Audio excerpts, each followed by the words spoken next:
यह कहानी एक गरीब किसान लेंचो के बारे में है, जो भगवान पर अटूट विश्वास रखता है। लेखक ने इस कहानी के माध्यम से विश्वास, आशा और ईमानदारी का सुंदर संदेश दिया है। कहानी की शुरुआत एक खेत के दृश्य से होती है। लेंचो पहाड़ी ढलान पर अपने घर में रहता है और अपने खेत में मक्का की फसल उगा रहा था। ऐसा उसे उम्मीद है कि इस बार अच्छी बारिश होगी और बम्पर फसल या बहुत अच्छा उत्पादन मिलेगा। लेंचो आसमान की ओर देखता है और कहता है, अगर थोड़ी बारिश हो जाए तो फसल सुनहरी हो जाएगी। थोड़ी देर बाद बारिश शुरू होती है। लेंचो और उसका परिवार बहुत खुश होता है। वे बारिश को ईश्वर का आशीर्वाद मानते हैं। लेकिन कुछ देर में बारिश ओलों में बदल जाती है।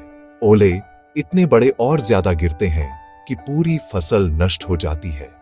खेत में कुछ भी नहीं बचता, सब कुछ बर्बाद हो जाता है।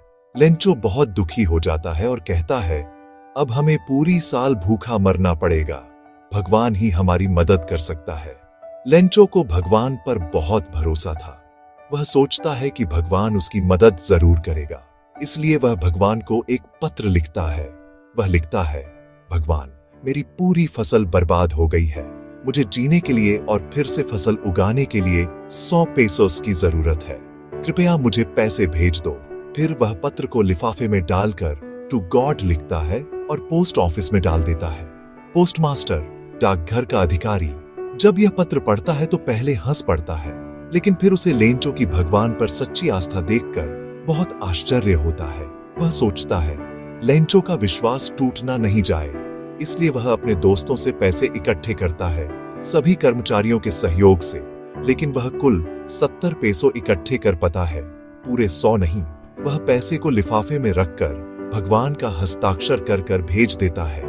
जब लेंचो को पत्र मिलता है और वह पैसे गिनता है तो उसे केवल 70 पेसो मिलते हैं। लेंचो को पूरा यकीन था कि भगवान कम पैसे नहीं भेज सकते।